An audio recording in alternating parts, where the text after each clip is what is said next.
Government ఉద్యోగాలు అమ్మబడడం, group 1 ఉద్యోగాలు కానీ, ఎస్ఐ ఉద్యోగాలు, లేకపోతే కానిస్టేబుల్ ఉద్యోగాలు, లేకపోతే ఎస్ఎస్సి ఉద్యోగాలు, లేకపోతే యూపీఎస్సీ బోర్డును కూడా మ్యానిపులేట్ చేసి ఉద్యోగం సంపాదించడం. ఏం మాట్లాడుతున్నారండి మీరు? Assistant engineer.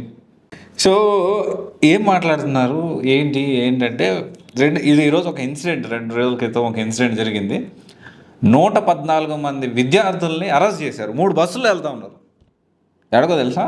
మన శ్రీకాకుళం నుంచి ఒరిస్సాకి వెళ్తున్నారు ఎగ్జామ్ రాయడానికి. ఒక్కొక్క పర్సన్కి 25 లక్షలు. ఎస్ఐ పేపర్ లీక్ గురించి మాట్లాడుతూ ఉన్నాను నేను, సబ్ ఇన్స్పెక్టర్. అయితే దీనికి ముందు తెలంగాణలో 2023లో పేపర్ లీక్ స్కామ్ గురించి మనందరికీ తెలుసు. దాదాపు 49 మందిని అరెస్ట్ చేశారు. దాదాపు 15 ఎగ్జామ్లు కంటిన్యూస్గా ఈ పేపర్ లీక్ స్కాండల్ అనేది జరిగింది. దానివల్ల కోర్టు కూడా కొన్ని హాల్ట్ చేసింది. Group 1 assistant engineer and assistant executive engineer, ఇలాంటి తర్వాత ఇన్స్పెక్టర్ మోటార్ సంథింగ్ వెహికల్ సంబంధించిన ఆర్టీఏ ఇన్స్పెక్టర్, దానికి సంబంధించిన ఎగ్జామ్ కూడా ఆగిపోయింది. ఇది ఒక పక్క. Government city neat paper leak, ఇదంతా మనందరికి తెలుసు. ఎంత సంచలనమైంది ఏంటి అనేది మనందరికి తెలుసు. దీంతోపాటు ఎస్ఎస్సి ఎగ్జాము చాలా ప్రొటెస్ట్ చేశారు చాలామంది. ఎస్ఎస్సికి సంబంధించి చాలామంది ప్రొటెస్ట్ చేశారు. ఎందుకు ప్రొటెస్ట్ చేశారంటే టీసీఎస్ కంపెనీ నుంచి ఇంకో కంపెనీ, బ్లాక్ లిస్ట్లో ఉన్న కంపెనీకి ఈ ఎగ్జామ్ కండక్ట్ చేసే ఈ సిస్టమ్స్ ఉన్నాయి, అవన్నీ వాళ్ళు చేయాలి అన్నట్లు ఇచ్చారు. ఫ్రాడ్ కంపెనీకి ఎలా ఇస్తారు అని చెప్పి చాలామంది, అంటే బ్లాక్ లిస్ట్లో ఉన్న కంపెనీ, సో అలాంటి కంపెనీకి ఈ ఎగ్జామ్ ఎస్ఎస్సి కొన్ని లక్షల మంది రాస్తారు. గవర్నమెంట్ ఉద్యోగాలు కొన్ని లక్షల మంది ప్రిపేర్ అవుతూ ఉంటారు. సో దానికి సంబంధించిన ప్రొటెస్ట్ జరిగింది. సో ఆ తర్వాత ఇప్పుడు చూస్తే ఈ ఎస్ఐ ఉద్యోగం ఏదైతే 25 లక్షలు అనమాట, 114 మంది 3 బస్సుల్లో, తులసి ట్రావెల్స్లో 3 బస్సుల్లో ట్రావెల్ చేస్తూ ఉంటే, సో ఆంధ్ర పోలీసులు, ఒరిస్సా పోలీసులు కలిసి సో ఈ స్ట్రింగ్ ఆపరేషన్ పట్టుకొని ఆ మొత్తం 3 బస్సులు 114 మంది స్టూడెంట్స్ని అరెస్ట్ చేశారు.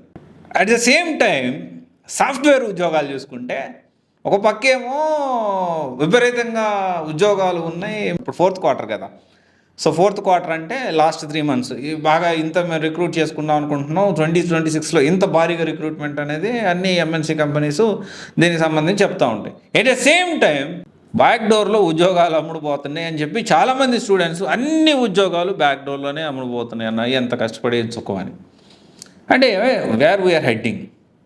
గవర్నమెంట్ జాబ్ అంటే సాఫ్ట్వేర్ జాబ్ ప్రిపేర్ అవుదామంటే కాంపిటీషన్ ఎక్కువ. ఉన్న కొద్ది జాబులు కొంతమంది బ్యాక్డోర్లో అమ్ముకుంటున్నారని, కొంతమంది ఈ కాంపిటీషన్ ఎక్కువగా ఉంది. సరే గవర్నమెంట్ ఎగ్జామ్ ప్రిపేర్ అవుతామని గవర్నమెంట్ ఎగ్జామ్లో ఫ్రాడ్. సో చాలా బాధాకరమైన విషయం. సో మనమందరం అప్రిషియేట్ చేయాల్సిన విషయం. ఆంధ్ర పోలీసులు, ఒరిస్సా పోలీసులు కలిసి ఆ 114 మందిని అరెస్ట్ చేశారు. అది చాలా అప్రిషియేట్ చేయాల్సిన విషయం. శ్రీకాకుళం జిల్లా ఏదైతే పోలీస్ వ్యవస్థకి ఫస్ట్ ఆఫ్ ఆల్ అప్రిషియేట్ చేయాలి ప్రతి ఒక్కరు కూడా. అయితే ఇది దొరికింది కాబట్టి ఇది బయటపడింది.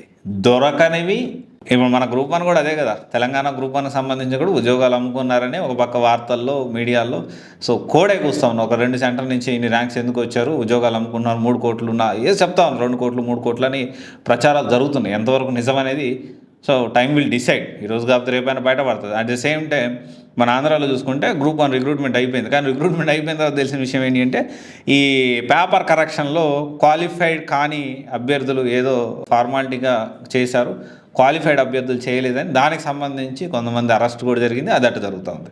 సో అందుకనే ఇది చాలా బాధాకరమైన విషయం. అయితే ఒక్కటైతే నేను చెప్పగలుగుతాను ఏంటి అంటే, కొన్ని ఉద్యోగాలు అమ్ముకున్నప్పటికీ ఇక మన చేతుల్లో లేని దానికి మనం ఏం చేయలేం కదా.